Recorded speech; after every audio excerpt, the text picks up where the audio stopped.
the right-sided femur. Now anatomical position. The proximal end directed upwards, forwards and medially.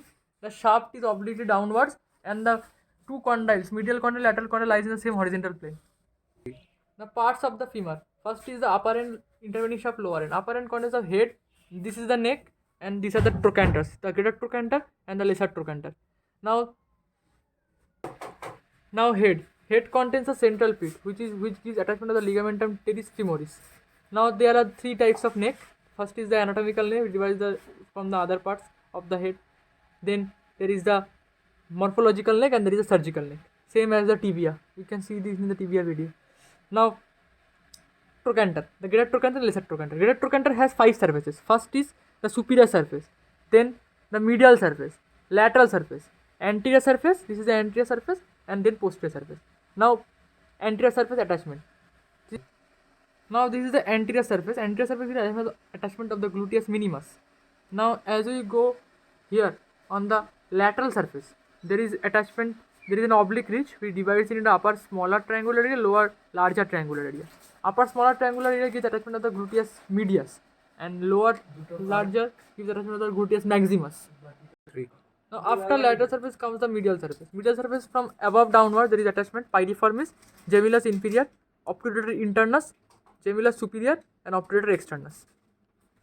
And posterior surface is deficient, it has no attachment. Now there are two types of lines. First, in the anteriorly there will be intertrochanteric line which separates the neck from the shaft, and this continues as the intertrochanteric crest in the posterior surface. This is the posterior surface which divides the neck from the shaft. Now attachments of the intertrochanteric line. There is attachment of two ligaments and two muscles. The two ligaments are iliofemoral ligament and capsular ligament, and two muscles are vastus medialis and vastus lateralis. And in the intertrochanteric crest there is a middle portion contains a quadrate tubercle which gives attachment of the quadratus femoris muscle.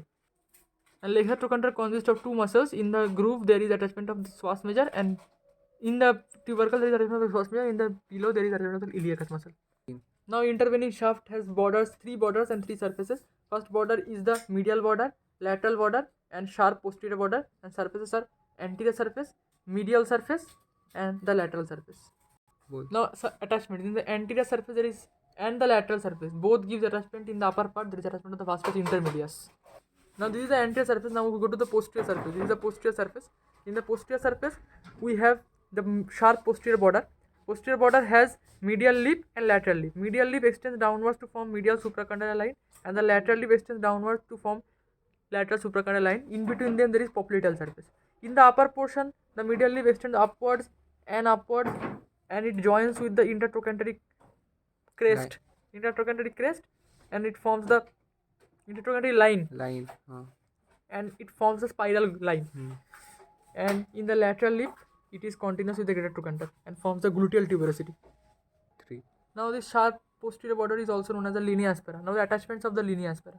In the medial lip there is attachment of the vastus medialis, and in the lateral lip there is attachment of the vastus lateralis.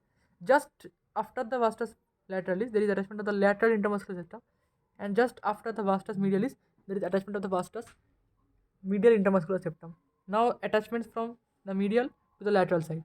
First is the vastus medialis, then medial intermuscular septum, then adductor brevis in the upper part, then pectineus muscle following this lesser tubercle.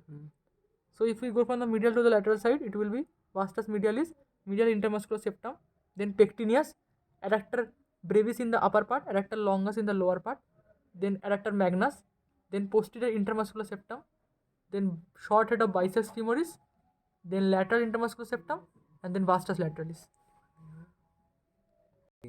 Now the medial lip and lateral lip, in the lower part it forms popliteal surface and in the upper part it forms upper triangular surface. So total there are 5 surfaces. First is the anterior surface, then medial surface, then lateral surface, popliteal surface and upper triangular surface.